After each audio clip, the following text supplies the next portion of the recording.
Morning, Coffee Moaners. Welcome. Good morning, Coffee Moaners. Welcome to our new listeners. Please hit the subscribe button and the notification bell. And to our regulars, morning. Lovely to see you. And if you're listening on podcast, do remember we are over on YouTube. You can go and watch us. So what are we talking about this morning, Nads? We're talking about the mainstream media, and almost everyone is ignoring the far-right marches that occurred in Manchester this weekend. We've got some astonishing, quite stressful and offensive clips of Islamophobic fascists marauding and attacking.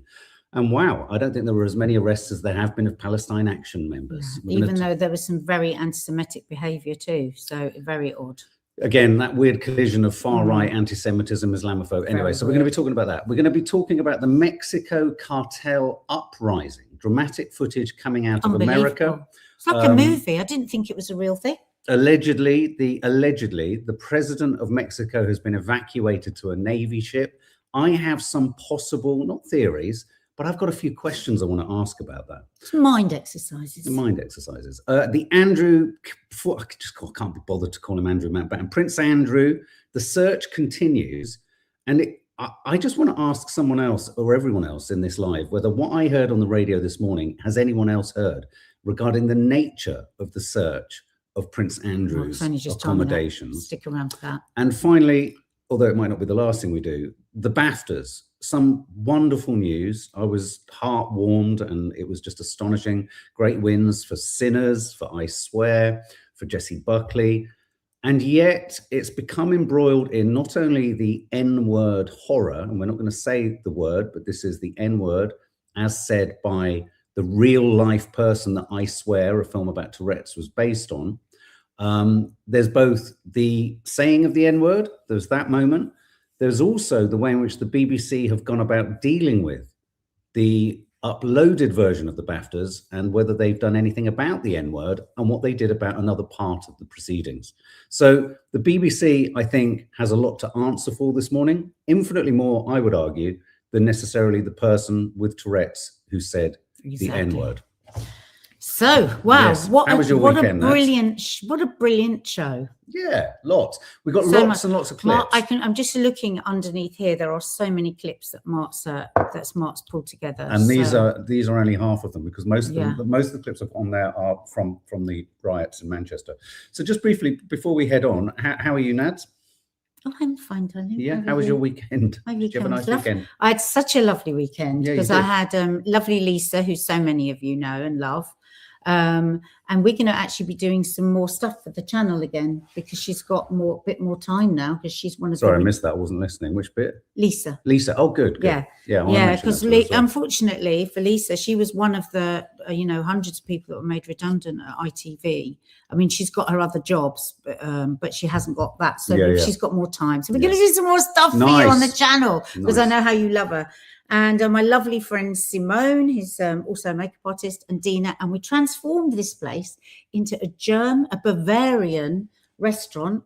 We had German food, German wine. Did you have German music?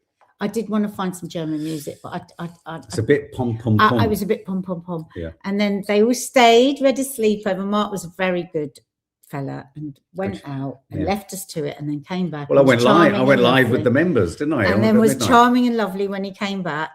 Actually, that's a whole topic in itself. Should your fella make themselves scarce on a girls' night? Of course they fucking should. It's the only opportunity men get to be able to go out and not feel guilty about it.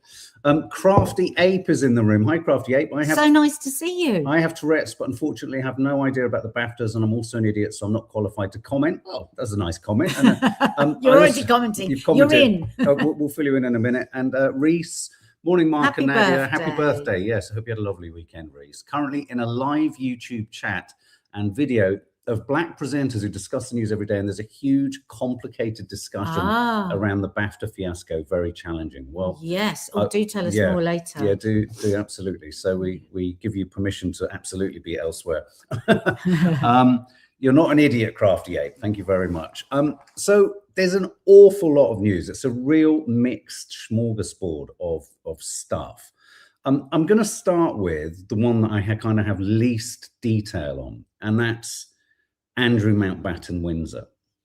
Now, who apparently is still being asked to call sir by his staff. Yes, we did have another clip, but it it had too much musical over it, of the security guy that I played last week, who's incredibly funny and very droll and very sort of, his nickname for Prince Andrew was CUNT. CUNT. Did you see that clip I sent you with the very posh interviewer? Yes, yeah. He goes, because we had like a nickname for him. I better not say it. Can I say it? No, he says, can I say it? He goes, shall I say it? And this interviewer he wants goes, to say it. Yeah, go ahead, say it. She was Australian. Yeah. And he goes, well, it was the CUNT, except he didn't say CUNT, he said the actual word. Yes, he did. I mean, a lot of people have pointed out he has also done, is it called Dickie, when you've done time? He's done time. For fraud. 7 years. I mean, for fraud. Yeah. So we have to take... I love it. I think everyone's allowed the opportunity to be rehabilitated. Tells a great story about teddy bears. And he was sent a letter, this security guy, because he was the personal security for Prince Andrew, but he was sent a letter by the police saying you're not supposed to divulge this information. Oh, really? And he shared the letter. So he's obviously not. Because this one that's got music over, he was telling the story. He goes, I went up there, and made, it's got a lot of teddy bears. Yeah. I said there was 52, but apparently 72. He's got 72 teddy bears. And then his close protection officer showed me a laminated. No, it was in his drawer. A laminated photograph of exactly where all the teddy bears have to go when the maid cleans the room. And if they ain't in the right place, when he's put the teddy bears back in place, well, he goes fucking nuts. He goes, I mean, what's that? That's exactly what he said. That's like a coercive control, isn't it? That's right. Oh, my God. I love him. He's so funny. I mean, with such a loose-lipped, personal kind of security guy, God almighty. My God, he could make a fortune out in America now, couldn't he? So, everyone will have him on their shows divulging all the So if you want a big drum, this is a big drum roll. Big drum roll. What I heard Nick Ferrari say, is that his name? Yeah, Nick Ferrari say on the radio this morning. Can anyone corroborate this at all? Because you haven't been able to. You've looked around. No. The suggestion being that Nick Ferrari said, I have it told to me from a reliable source that the search of Prince Andrew's lodge has involved them also pulling up floorboards. Now, for me, as soon as you start to get into floorboards, there's one of two possible things there. Stuff hidden under the floorboards. Yeah. But what sort of stuff hidden under the floorboards? That gets into criminal. Now, I know it's been a fingertip search. I know they're taking thumbprints and fingerprints and everything like that. I can't help but feel it's sounding much more like not just a misconduct as in administrative misconduct, emails and stuff like that. It feels like there could be something else. And I'm not suggesting for a minute that this is connected to the story I was talking about last week. But when you have stories re-emerging, such as the tragic story of the 17-year-old Latvian young child, found naked on the grounds of Balmoral. I just wonder whether, when we all think back to Andrew's face and that photograph in the car, the true horror of that face, as well as him trying to avoid the photographers, maybe he really is aware of what they're investigating. Maybe they asked him questions that he's like, no, but and of course he's denied all allegations of anything. Yes. He's been an upright, super smart citizen forever. Yeah. If you've done wrong and the police are knocking on your door, you are going to be totally terrified. He's going to be playing everything he knows he's done. Even with his levels of protection. I think he's starting to understand now that those levels of protection are falling away. Apparently, he does not have the royal family lawyers looking after him. I'm not surprised. Yeah. I mean, that would be... I thought, no, but awful. You see, I 100% thought he would have the royal lawyers simply to protect the monarchy.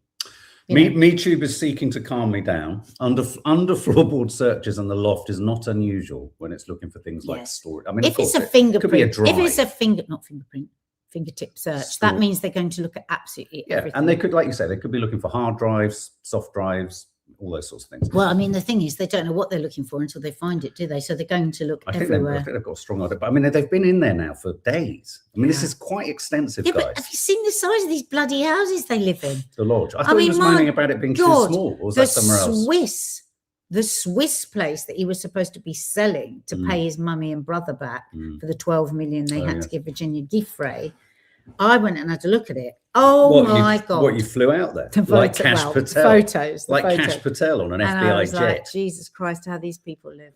I just want to, I'm not making light of it. The other two other things about Andrew, I just want to talk about. So that's what I've heard. Again, as you rightly say, it could be something really grisly, or it could be something very, very, it's just another area to look. No, we have no idea. But here's the debate or the discussion that I really am getting fucking intolerant about.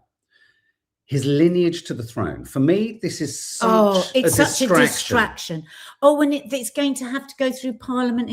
So we've got so much to discuss through Parliament. He's never going to be king. No. The whole thing is absolutely absurd. And actually, for me, highlights the absurdity of the royal family in this day and age. It's an absolute pup. I never thought I'd agree with Kemi Badenoch, but Kemi Badenoch said trying to talk about his lineage to the throne is a total distraction. It's irrelevant. It's totally irrelevant. He's not ever going to be king. No, of course he isn't. Anyway, so that is frustrating. Mandelson, everyone's that is frustrating me. But and the second part of all of it, I am in my room. I have to go into my room once every day and punch Yoda. I've got a fluffy Yoda in it, and go, why the fuck? Yoda's been taking a lot recently. He's been taking a lot. Why is no one going after Mandelson in the same way? So weird. When I've read messages from Mandelson that clearly suggest misconduct in public office, and he was clearly in public office, because one of the things they're going to spend a lot of time defining is what Andrew's role in public office was. Well, we've got no doubts about Mandelson's public office. I wonder if, because I mean, a lot of the chat is that this was just a very low-hanging fruit that they could get Andrew in and they could start investigating. And I suppose it's a very different thing with Mandelson, isn't it? They're going after that. I don't know. But drag him in for questioning. I know, it is odd. But there's probably some police reason. No, I'll tell you exactly what the reason for it all is. You suspect. He's a mate of Blair's. They're all mates of Starmer's. The Labour government needs to somehow feel that everyone needs red meat. And at the moment, Andrew is great red meat for Trump, distract away from Trump. Andrew is great red meat for the Labour Party, distracts from Mandelson. Yeah. And whilst we are all absolutely rightly focused on Andrew, exactly, we've got a Labour government involved in spying. Let's not on journalists that are investigating. Spying on journalists. That's just and incredible. Falsely claiming that journalists have connections with Russian intelligence. I mean, Starmer's little entourage is so corrupt. And I'm beginning to wonder whether what Wes Streeting did when he weirdly released those texts about the genocide that's being done, because Starmer has literally closed everything down, hasn't he? He's closed everything down. Lord Beamish is exploring the Mandelson files. Nothing's going to be revealed. And only Wes Streeting has revealed anything. And apparently the rumor is that they're going to fire Wes Streeting, aren't they, in a minute? He's the only one in the cabinet who's vulnerable. Why? Because he's the only one that knew it was a genocide. Knew there was war crimes. Is he the only one out of the whole Labour Party, even though he's just casually texting that and saying it as if it's absolutely known? Yeah. God. Okay, I'm just going to play you this clip, which is, again, Nadia likes this. This is quite entertaining. Protesters hanging a photo of Andrew at the Louvre. I love this. Look at that. How did they manage it? They just stuck it to the wall. Wow. Brave resistance. Is what? Sweating now is called. He's sweating I hadn't now. seen that. He's sweating. Give a round of applause if you think those people were just brilliant in what they did there. Oh, I've got to put that on my feed. That's incredible. If only it was in the National Gallery or somewhere in the UK. But the Louvre? Yeah, the Louvre. Excuse me. Oh my God. Double-sided sticky tape, whack it on a wall. Nowhere near any of the other art, which is very clever. Hasn't destroyed anything, hasn't disturbed anything. He's sweating now. Wow. Yeah. Good work. Wow. Good work. I'm thinking of all the all the family of Virginia Giuffre, because as I've said, although Prince Andrew denies all allegations, he gave Virginia Giuffre £12 million. But anyway, he's denying all allegations. I believe her. And I don't believe him. That's my opinion. I love the comments that have come out of the back of that clip. Command strips are wonderful. What's that? I don't know. The things that obviously they used to stick it to the wall. Well, they're not wonderful for me. If I use command, well, those hooks Dina will come down. sticks things to everything. MeTube, shocking lack of Louvre security given recent thefts. Incredible. You're not wrong. You're not wrong. But that's why I think it was clever them going for an that could be done in incidental 2 seconds, though, couldn't it? They might have slowed down that film. It's probably that. Absolutely. And moving on. Absolutely. Okay. Let's move on to the Britain First marches over the weekend. So I'm going to be so depressed with this whole thing. Yeah, I just want to play you this clip first because he gives context. He's a reporter. It's for Canary UK, which is a brilliant online independent news service. So I'm just going to play you this just to give you some context. So as you can see behind me, that's Britain First. They believe in remigration, ethnically cleansing people who look like me from the UK. They're led by a man who used to beat his former partner, Paul Golding. And they're here in the UK to try and suggest that Britain maybe should not be the multiracial, multi-ethnic society that it exists as right now. There are, on my right-hand side, people who are engaged in what they see as anti-fascist struggle, because they do not believe that you can reason or rationalize what to many people is just hate at its core and at its being. People who seek to dehumanize others because they're Muslims. People who seek to dehumanize people because of the language that they speak or where they come from. And as you can see, tensions are rising quite high as a result of the anger that people feel, not just towards the people who are dehumanizing others, but towards people who seek to use the British flag that once stood up to Nazis in Nazi Germany and are trying to weaponize that now against people who maybe look and sound a different way to them. Yes, there might be issues with what people describe as integration. There might be language barriers or cultural barriers, but to many people that is not an excuse or a reason to attack and assault others. But what do you think? And if you'd like to learn more, then read the caption down below and follow Novo for more. He's actually from Nova. I love that guy. You know, there's other videos of him, and he's so close. He's like there, and just like hundreds of these people. And I messaged under one of his posts saying, "God, I'm so in awe of your bravery, your eloquence, but at the same time, here I am sitting in fear for you." Yeah, no, it's just really brave to go out into that. Really brave. And I just want to give you some of the details. This was yesterday. I think 11 have been arrested now. Between 9 and 11 people have been arrested after a Britain First march and counter protests caused significant disruption throughout Manchester city centre. Some were arrested on suspicion of assaulting an emergency worker, a public order offence. A dispersal order was in place across the city centre at 8 o'clock. This was on Saturday, was it, or Sunday? Yesterday.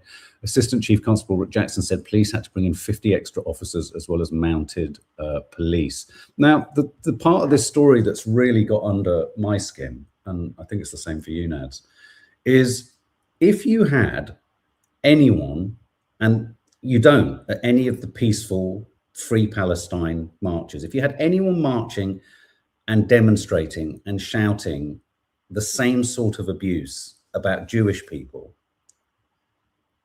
I can't even begin to imagine what would have happened. I feel the country there would have been mass arrests. It would have been on the front pages of every single newspaper, on every single website. And we've got some clips in a minute where this was disruptive and antisocial behavior by more than 9 or 11 people. And I think that's the point. Anti-Islam, anti-Semitic, as I said on my feed today, you know, the actions, the most anti-Semitic action, I don't want to say it, don't want to show you it. Well, I have got a clip of it, the Associated Press. If, like, as Mark says, if one person had done that on a protest of the hate marches, let's never forget that Sawalha Braverman named them as the Palestine anti-genocide marches. My God, as Mark says, it would be a feeding frenzy. And yet nobody seems at this point, to have been arrested for that. Okay, well, I'm going to give a trigger warning. This may end up being pulled down later because of the nature of the gesture. But I think Elon Musk did one, didn't he, a march? I'm just going to play this. This is some footage that was shown yesterday.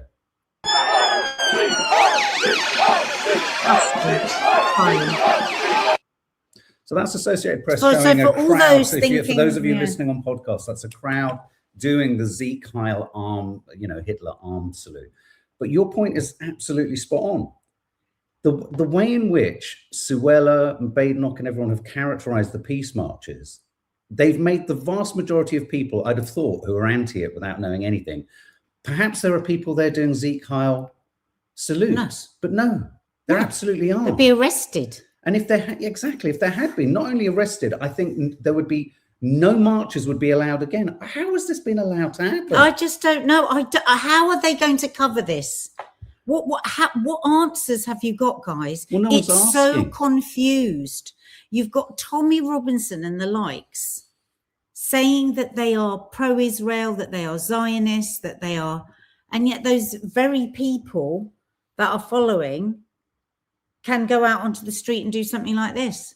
And there were many Jewish people out yesterday, you know, vociferously speaking out against this and saying how anti-Semitic it was and how much they feel they have to be at these far right marches. It's so confusing. Like you'll be on a anti-genocide march, and there will be people from these far right waving the Israeli flag. Well, but you're also some of your crew are Zeke Heiling. What's going on here? Who's being used by whom? Exactly. I mean, fascism has taken a hold of a huge portion of the Israeli regime's politics. It's been harnessed by those who would have historically and previously been anti-Jewish through and through. Yeah. But because the fact, and this tells you everything you need to know about Israel. This tells you everything you need to know about the Israeli regime. When fascists are turning to the Israeli regime, I mean, the idea that Israel is somehow kind of, what's the word? Sort of almost proud of the fact that they have representation in these groups. From these groups. Speaks to the total dislocation and profound misunderstanding of what fascism is, how anti-Semitism emerged, and how now the Israeli government is more fascist than fascists. And the white supremacists have always been anti-Semitic. How come? How come you're siding with these guys? Well, you know, there's a lot of Jewish people that speak very brilliantly on this point, and the fact that they are being used. We're going to play you some more clips. That's such a good comment, Fiona. You have to be blind in a wheelchair, peacefully protesting a genocide to be arrested. Yeah, absolutely. Thank you. After a government has deemed something unlawful, have unlawfully deemed something. Yeah, See, we have to watch every word we say. Why haven't they deemed this organization with people Zeke Heiling in the street as a terrorist organization? They are inciting terror. That is what terrorism is, right? Yeah. Is that the definition of it? Absolutely. Inciting political terror. But no, Palestine nationalists. So I'm going to show you some more clips. So trigger warning, we are going to see scuffles in the street and aggravated assaults, essentially. So just... So has he been arrested? Punching him in the face? These are counter-protesters being dealt with.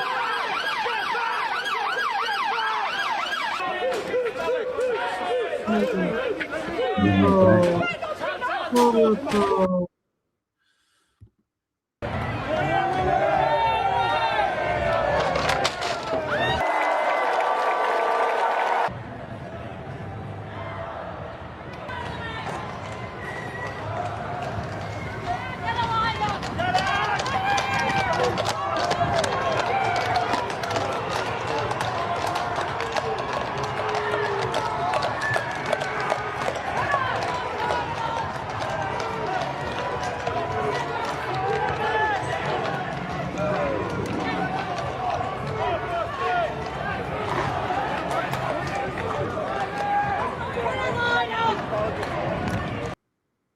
There's a big standoff here.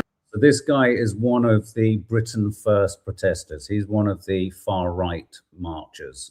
Guys, there's a big standoff here with the lefties. Oh, she's got a kinky whip out. She's got a kinky whip, guys. Kinky whip. She's got it out ready to slap you.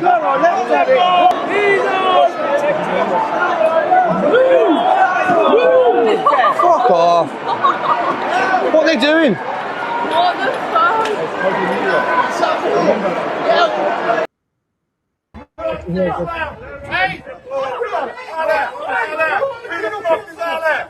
God is king. There is no God. God. Who so the what fuck were- is Allah? God is king. What are they even talking? You don't even know what you're talking about. I mean, what are they? What do these guys read? I mean, the one where there's like, I don't know, a lot of them on one man, the Asian guy. And it was all about, oh, he hit first, and then we got the angle of the other way round. Kill the audio on this. Yeah, just yeah. piling into him. Are they arrested? Yeah. Have they been arrested? I mean, the images of And everyone people are clearly posting told the to- name and the faces of these people Yeah. to help the police out if they're struggling. It was a profound number of people, wasn't it? It felt like the number of flags. It was vast. Those And it flags felt- have all been bought in. They are like, yeah, it's. And do you know what's there's something interesting? going on here. And do you know what's interesting about how, interestingly, all I was seeing in those clips were the police absconding counter-protesters. Now, the counter-protesters are the anti-fascist protesters. They've gone to protest against the fascists marching through town.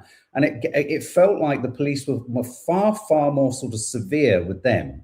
Well, no, but it looks like that. The ones with the kafirs on, they were dragging around on the floor. And I wonder whether that's because ostensibly the police were less scared of the counter-protesters than they were the Britain First. I don't know. I don't think we can say that. I mean, I saw videos where they were like, you know, the far right lot were just being, they were trying to barricade and they were just throwing them to one side. So there's just so much stuff out there, isn't it? And it's always difficult to know exactly who is who. But the thing that I do know is that what they are shouting there, that those anti-Semitic slogans, the anti-Islam slogans, that you would be arrested anywhere else for that. I mean, the shocking thing about this is the kind of behavior and imagery and footage the Tories, the Shabana Mahmood would all like you to think was happening on the incredibly peaceful peace marches against the genocide. You couldn't have had a more peaceful Have you ever seen protest. anything like that at the end? This is the thing. Have you ever seen videos like that on the anti-genocide marches? No. And they were so distraught, the Sawalhas, the Priti Patels, because they kept calling it the hate march, but they just couldn't get those videos because it was not happening. Even when certain plants ran into I've got footage coming up actually in one of our next vlogs, one of the marches we went to towards the end of last year, some Zionist protesters ran into the front of the Free Palestine We were march. just about to march. And they were disrupting, they were hurling things and around. do you know what happened? Everyone just stood there, Everyone just silently looked. watching. The power of it was, it gives me goosebumps right now. Absolutely. We're not going to get involved in that. We're not going to lower ourselves to that bloody behavior. So we've got Britain First marches like that. I just want to pop up this headline because it's important we don't forget. Reese is back. Just one sec. Reform UK. Zia Yusuf says Reform will create ICE-style agency and end Leave to Remain. Talk about pulling the drawbridge up once your family has got here. So and has made all the riches and lived the life. Yeah. So remember this, guys. We said it, we called it, we named it. You know, it's not a big fucking original thing to say, but not enough people are saying it. Reform will do what Trump is doing in America. It will come here. And I hate to say it, guys. This is why it's important to vote, to not vote Reform or to vote Green or to vote tactically. Those people on that march, I would bet you my bottom dollar will be applying to join this ICE-style agency. You have to ask questions. Who will be the type of people to want to join the British ICE-style agency? Well, I think you only have to look at the rushes just there that we've shown you. Did you say Reese was back? Reese is back. Al-Zoran, I hope you're well, Al-Zoran. After World War II, to see the far right rise again in white supremacy is mind-boggling. Mind-boggling. These same idiots go on about poppies and so forth. Yep. They are right there, matching Nazi ideology step for step. It's shocking, isn't it? Exactly. Exactly. Zoe, as someone who has been to many, many Palestine marches, I've only ever seen peace and solidarity. Exactly, Zoe. Ellery Jones. We wouldn't go. Thank you, Ellery. We just wouldn't go. We wouldn't be going. You know, trust us. Trust us. I know you do. Many of you have been here with us a long time. You would trust us. We would tell you. That is not the vibe on those hate marches. Thank you. I will never forgive Sawalha Braverman and Priti Patel for that. Never. Disgusting people. Absolutely. Yeah. Sorry, just want to thank Ellery. Thank you so much for the 5 gifted memberships. Oh, that's kind of you. Thanks, Ellery. Thank you. Thank you. Thank you for all of your support, guys. And listen, if you're enjoying, that's the right word, this video, can you just hit the like button for us? Hit the subscribe button. It's totally free, and it really helps us out and helps to get the videos out. Lisa Lou, hi Lou. Bob's hit again, Nadia. My 18-year-old daughter and I went to Gorton on Friday to help out with the greens. Was brilliant. This is so lovely. You did that. Yeah, we were just talking about that on Instagram, wasn't it? And they were saying that they met both Zach and Hannah, as we have, and they are damn fine people. Sharon Barker, Green Party, the only solution, no other way forward. Rather afraid we will have Farage et al. First. Please, please, please look into the Greens. Look at the difference of what they are offering. Don't just do that thing of going, oh, the Greens, they're all just loonies, you know, all they care about is veganism and they won't let us have our cars, which is what some people say. Look deeper than that, because know that you are being controlled if that's what you think. And also the right-wing press are now the vulnerability they think they've got with the Green Party is the Green Party is wanting to pass a motion regarding Zionism being a form of racism and colonialism. And now the right-wing press are wanting to suggest that the Green Party, led by a Jewish politician, brought up as a Zionist. They're wanting to claim that the Green Party is anti-Semitic. Even Israel has announced today that the Green Party is evil. Here's the thing, guys. As soon as people like Badenoch, Farage, and the Israeli government say something's a bad thing, you can pretty much bet your bottom dollar it's a good thing. Follow the money. It's as simple as that. It's as simple as that. If Netanyahu hates something a lot, you can bet your bottom dollar it's probably a good thing. Serving him well enough. Yeah, exactly. I just want to, someone just mentioned, I want to just deal with this, Trina. I know you're kind of Harvard lawyer that was saying who's Jewish, and he was saying something with ism at the end of the word is nothing to do with your birth or your religion. It's a political ideology, which is what Zionism is. Yes, absolutely. Trina, I just want to mention this. Can we discuss G. Maxwell spotted in Canada? We have seen the clips of allegedly Ghislaine Maxwell. Very compelling, aren't they? Compelling, but here's my problem with the clip. Yeah, I don't think she would be staying so open-faced into camera if it was her. I just don't think she would have carried on holding the look. So I've drawn a judgment on that, but I've dismissed it. It looks like her. Really does. I can see why people are really thinking. Yeah. But yeah, she wouldn't have gone. She just wouldn't. Not when you think about how febrile everything is at the moment. She's not going to be just standing outside a shop casually. Absolutely. But I understand why. We really looked at it, but. Okay, we're going to get to the BAFTAs and we're going to get to the use of the N-word in a moment. I just want to play you. This has got no audio, but this is some footage The Guardian is running in Mexico. It's quite arresting footage. After the killing of a most wanted drug trafficker, fires have erupted. Nemesio Cervantes, known as El Mencho, was killed in a military raid, Mexican officials confirmed.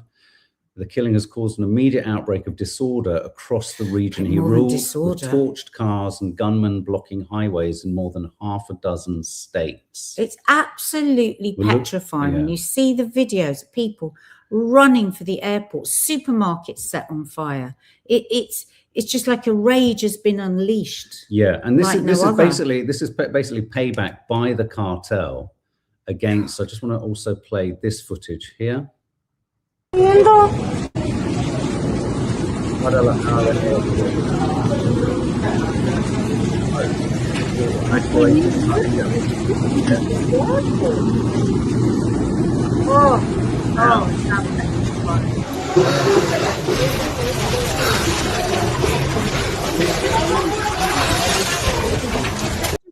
Shooting anybody, Mark? Are they looking? I don't know. It's so febrile. I mean, but I just want to throw some questions. I'm not suggesting this is the case at all. Okay, Donald Trump had a really bad weekend. Poor old Donald had his tariffs thrown out.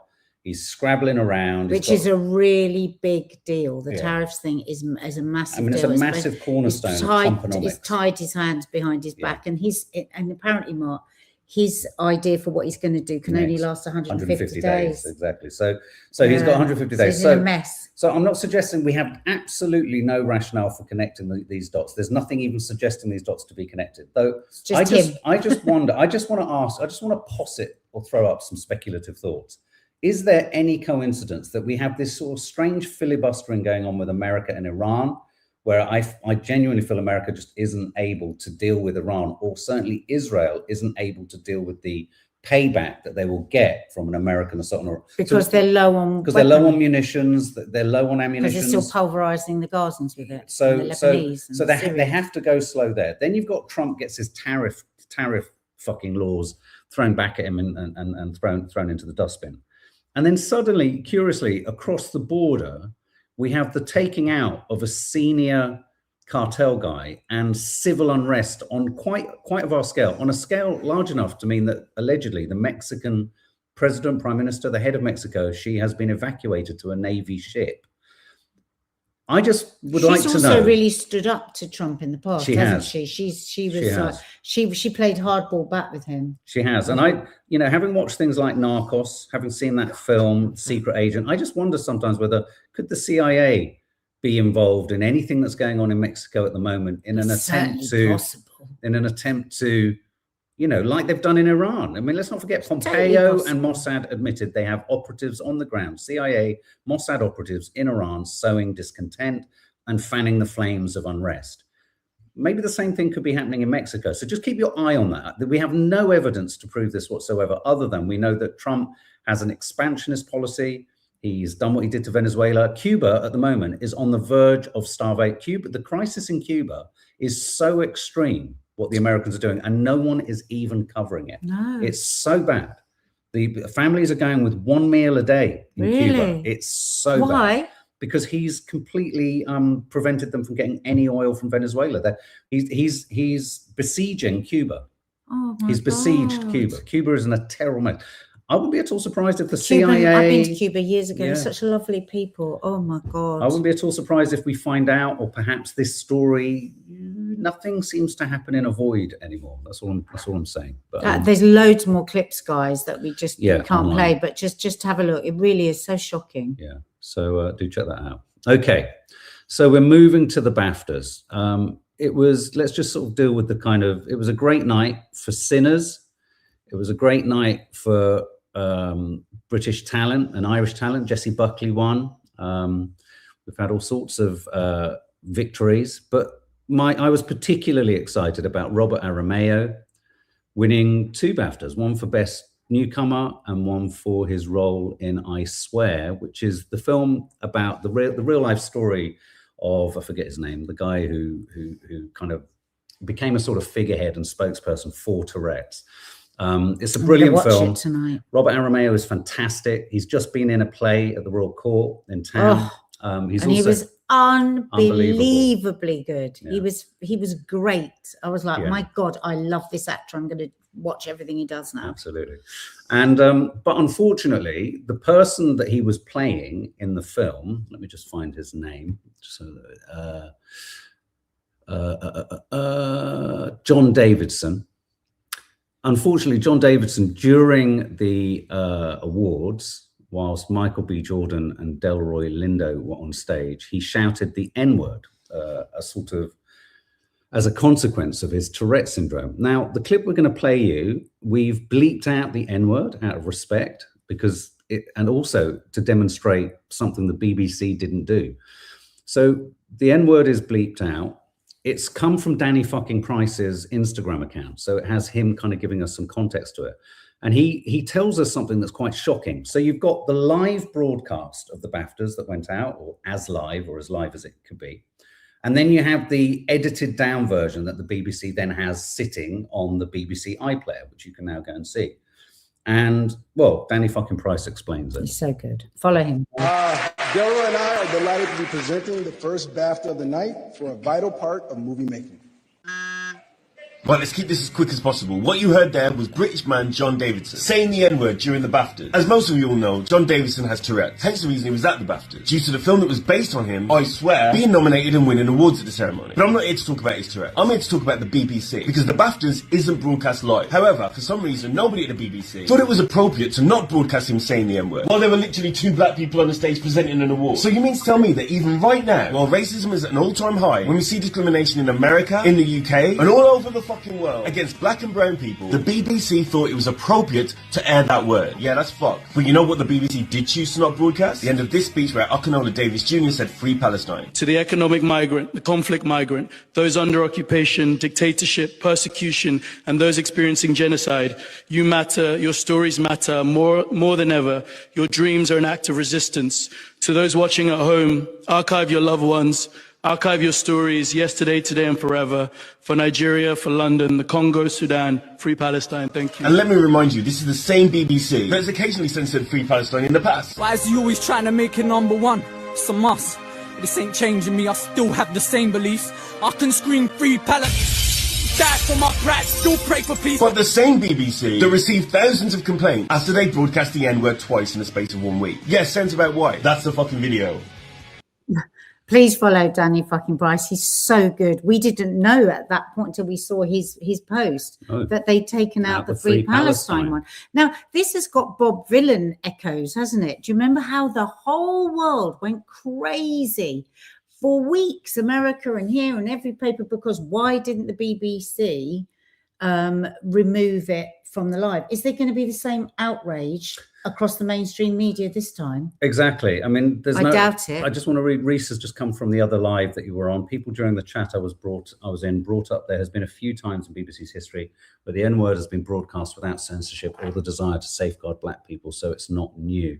There's so many different shards to this that I just want to mention. First of all, there's the guy himself that the film was based on, John Davidson yelling the N-word. Now, I was talking to Maddie, our daughter, this morning, and a number of people are saying, well, if he had the word in his lexicon, even with his condition, that suggests there must be some kind of latent racism in him. That's the awful thing for people with Tourette's. And one of the subjects, one of the kind of topics that is such a great film, please watch it. One of the points of the film is that Tourette's operates, it's a sort of, I don't know the technical details, I realize that, but it's a condition that thrives upon the absolute inappropriateness of what you say according to the situation. So, for example, on the night in question, he also used the most expletive language around someone receiving a children's award and the chair of the BFI, of BAFTAs doing their initial talk.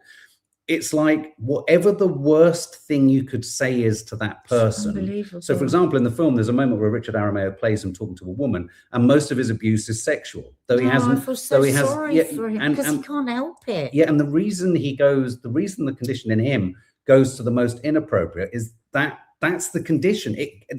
So I don't think it necessarily means there's a latent racism. Get beaten up. I mean, imagine how isolating that is. Yeah. You've literally got to stay in because of what you might say.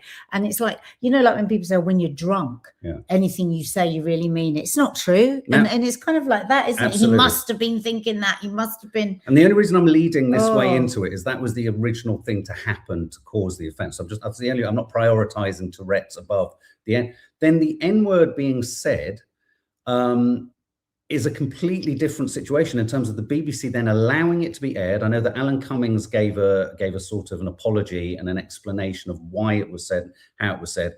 As I could see it, Michael B. Jordan, the two guys there, they looked like they were just how awful for them. Shocked. Were they warned that there was somebody there with Tourette's? Warned or not? Absolutely. I mean, good God. But what you certainly do is you edit it out. Yes. To not cause further offence, and you don't demonstrate that you can pick and choose what to edit out by editing out Free Palestine. The BBC has really fucked itself over here. As I say, they went crazy for weeks on the BBC for Bob Dylan for not saying what he said, for not taking it out. So we need the equivalent because, oh my God, it is so much worse. The blame here lies entirely with the BBC, says CC32195. There was no need for it to be aired because it's just brought out the worst sorts of people, racists at a time and like ableists this alike. Oh, God. Well, that's why we have to make sure that we reshare posts that set this straight, that you have the conversations with people, that you say it's a disgrace, because there is power in people and solidarity. I'm sorry, there is. They don't want us to believe that, but there is. Kez C makes a good point. It's not a spoil. It doesn't really. He even says he killed his mate to the police in the film and gets arrested. I mean, that's the extent to which you say stuff that you so haven't done or don't feel. You literally say the most inappropriate. It's so important to see this film, so you get more understanding of that as well, you know. Miss Anne Harriman posted this: Tourette's syndrome is an unpredictable disability. The person cannot control their tics, no matter how profane they might be. So it's outrageous that the BBC did not see fit to bleep out the racist slur uttered by an audience member with the syndrome during the ceremony, despite the broadcast hour delay. Not only to protect the black nominees, the black award winners, and Michael B. Jordan standing on stage there, but also to protect John Davidson from this outrage. For those that don't understand anything about it. Yeah, the BBC did manage to cut out Akinola Davis Jr. saying "Free Palestine." So what does it say about a publicly funded organisation that's willing to censor winners' speeches but not racist slurs? I feel for every black person in the audience watching at home and seeing the clip spread online. I feel for the man with Tourette's who is now being ripped apart online. Disgusting. The BBC has a lot to answer for. Disgusting. They could have Have we got Akinola's speech? We need to listen to it because they didn't want you to see it. No, folks. I haven't. Well, no, there was the moment at the end of it just there. He just had it in Danny fucking Price. These also posts shared by Canary UK. Ignorant takes about Tourette's, ignorant takes about feeling upset about racial slurs, even when not intended, but so little focus on the BBC, who are completely at fault for this. They cared enough to edit out Free Palestine. They did not care enough about black people. Two things can be true at the same time. John Davidson had no control over what he said. Abuse about his disability is unacceptable. Michael B. Jordan and Delroy Lindo should not have been subjected to having the N-word shouted at them. Yeah. It's as plain and simple as that. And in that kind of live atmosphere, the BBC had one option which they could have implemented, and it was such an easy audio edit, as I demonstrated. You don't have to put a bleep there. You just literally dip the sound and lay in some atmos. Yeah. Very, very, very simple. We hear from Reese again. Yeah, Reese. There's a difficult diasporic conversation between African Americans who are outraged, understandably, and black British people who are familiar with John and are trying to provide context. Now that's the other thing.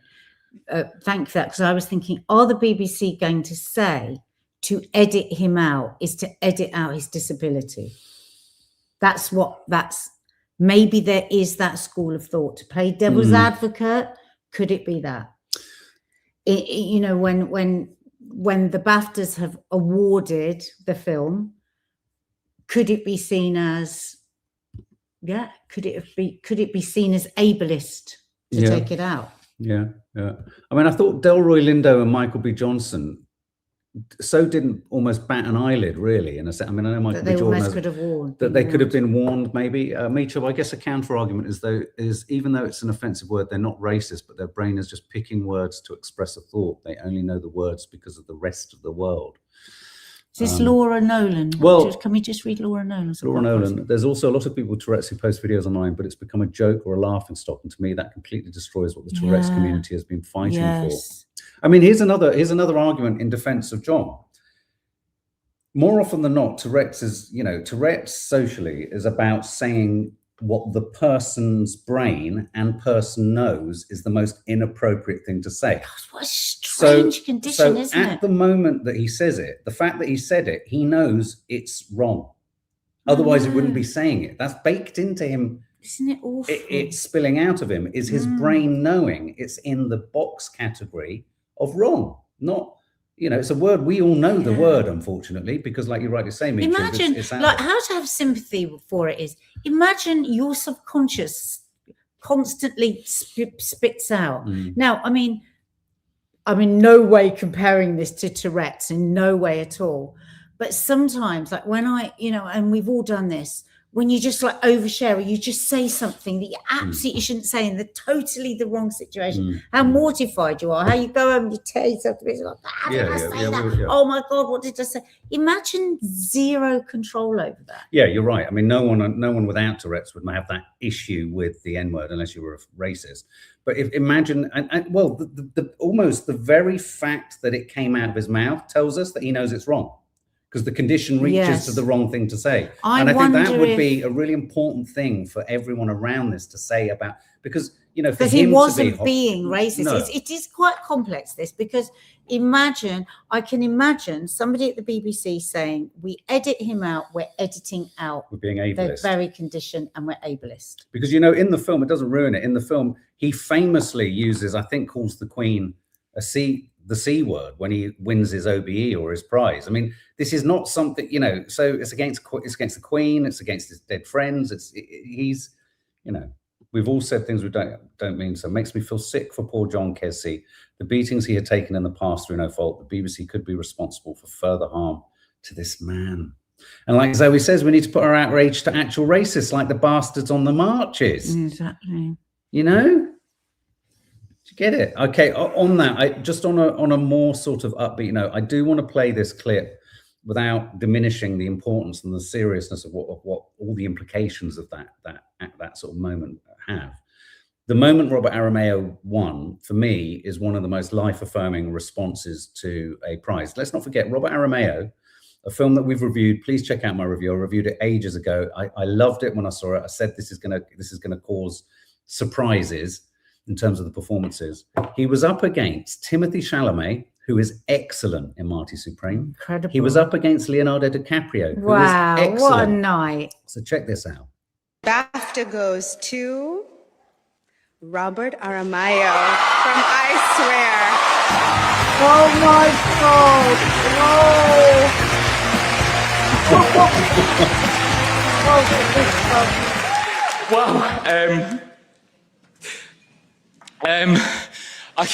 I absolutely can't believe this. I can't believe that I'm looking at people like you and I'm in the same category of you. Never mind that I'm stood here. Wow, oh my word. Right, I want to get this right. So there's loads of people that I want to thank. I want to thank Kirk Jones for his vision, his collaboration, his brilliance, his passion to bring this to the screen. Thank you so much. Lauren Evans for casting me, Molly Cowan, Danny Streisand. I want to thank Tempo. I want to thank Studio Canal and Bankside. I want to thank Dottie, Murray, John and Chris, and all the amazing people in Galashiels and the fantastic people that I met when I was researching this film. I honestly cannot believe that I have won this award. I really, really cannot. Everyone in this category blows me away. And when I was in school, I've said this a million times, but when I was in school, Ethan Hawke came in to speak to us at Juilliard, and he gave an amazing talk on longevity as an actor, about protecting your instrument and avoiding self-destructive behaviours. And it had a great impact on everyone in that room. So to be in this category with you tonight is incredible. Thank you, Ethan. Okay, I'm going to stop talking now. Thank you so much. Thank you. Do you know, we saw him last week in this extraordinary play at the Royal Court, a two-hander. I was totally blown away by him.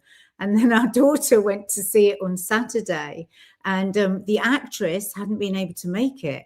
And it was the most intense two-hander play, overlapping dialogue, intense. Like, we were both sobbing through the play, and we were like, oh my God, she's not in. She was like, yeah, and the writer's wife is going to do it with the book. Yeah. And we were like, about whom the play was about. Like, packed out, a sellout house.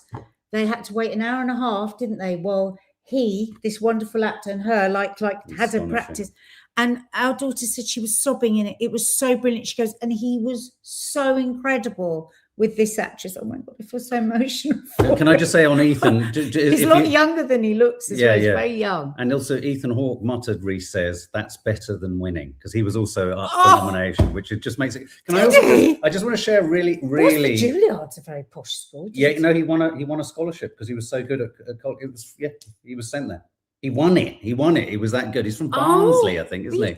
Oh, no, he's following him. If you ever see him in the theatre, make sure you get a ticket. Absolutely. But I just want an interesting detail about the director, Reese, you might have the director's name. The director self-financed this film. The reason being, whenever he went to public bodies like the BFI, etc., so he might have had help distributing it, every single producer he went to get the money, it was him and his wife, they would say, we like it, we're willing to give you it, but you're going to have to curtail the level of swearing. And he was just, they kept going back to John, the guy. Well, we can't tell the story and PG it. We just can't And he's like, so they remortgaged their house. Oh, put wow. their house on the line. Oh, wow. Put the money on the table. So they had no one controlling them in the edit.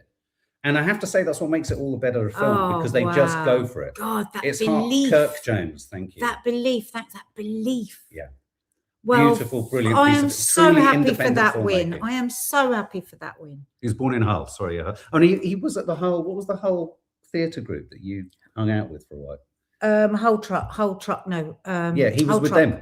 Ah, he was with see, that it's good team. to see these like working class actors getting through, because it's like, God, the Juilliard, that's in New York, But isn't it? yeah. But he won. He literally won the scholarship. Wow. through strength of performance. Yeah. So He's going to kick himself, though. You know what he did? What? He didn't mention the guy who the film was about. I think John was in there. Did and he that not say will have John been so in his head. No, I Yeah. don't think he did. Right. He'll be like, oh my God, it'll be Tourette's in the opposite way. Yeah. Oh, that's given me a lovely warm feeling. Yeah. Okay, and I guys. really hope John makes a statement. Yes. Because you've got other people speaking for him. Yes, yeah. And it would be, it's a great moment. And Yeah. I just like, John Davidson. well, it's just shit for you, because this is like your life, and you know, and to be that brave with your life. Yeah.